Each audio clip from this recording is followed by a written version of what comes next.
Morena, morena, morena to you. Morena, morena, and how do you do? Morena, morena, morena to you. Morena, morena, and how do you do? Kia ora te whānau. We're back again with another video. Ko Whaea Kayla ahau. Kei te pēhea koutou. How are you all? Ka pai. Today we're going to be learning about our Pepeha. Our Pepeha is our genealogy. It explains where we're from. Have you heard of Pepeha before? Do you know yours? This is my Pepeha. Ko ngā poi o tainoi te maunga, ko Waimiha te awa, ko ngā timaņa poto te iwi, ko tainoi te waka, ko te ihingarangi te hapu, ko te ihingarangi te marae, no Glendine tōku kāinga, no Play Learn Grow tōku mahi, ko Zebedee raua ko Zaya tōku pepe, ko Giovanni tōku hoa rangatira, ko Tanya raua ko Colin oku mātua, ko Jojo tōku kuri, nō reira, ko Kayla Tiana te rito te aroha Brown tōku ingoa. And that just explains where I am from, who I am, where I live, where I work, my children, my partner, my parents. Everybody has a pepeha. At Play Learn Grow, we work with our tamariki to teach them their own. It's a shorter version of the one I just did, so that it's easier for the children to learn. Zebedee is going to share with you his pepeha. Ka pai, korite, you ready? Ka pai. Okay, ready? You're going to say, tēnā koutou I te whānau. Tato ane whānau.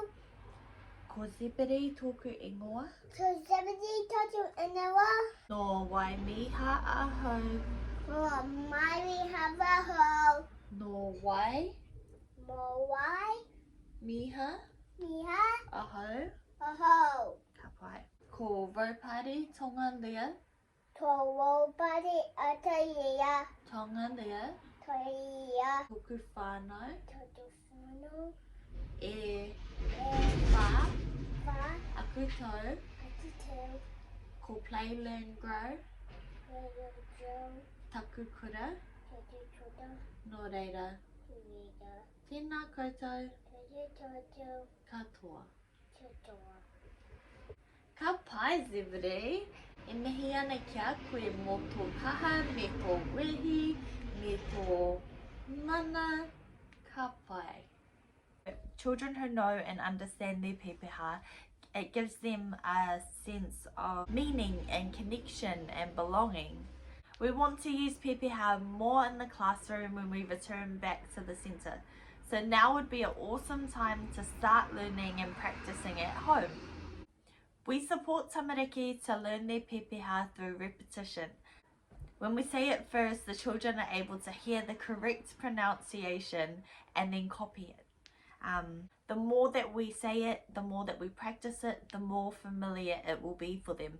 Eventually, we'd like our tamariki to be able to stand on their own without any guidance and say their pepeha with pride and mana. I've attached a template with this video. All you have to do is go through and fill out your child's details and start practicing. If you don't have a printer at home, that's okay. What we did was we hand wrote out the template and filled in the gaps that way. We really appreciate all the efforts that our whānau are making at home to keep our children learning. We miss all our tamariki and all our friends so much. Hopefully we'll be reunited soon. I leave you with the whakatauki, I nā kei te mohi o koe ko wai. I anga mai koe I hia, kei te mohi o koe. If you know who you are and where you were from, then you will know where you were going.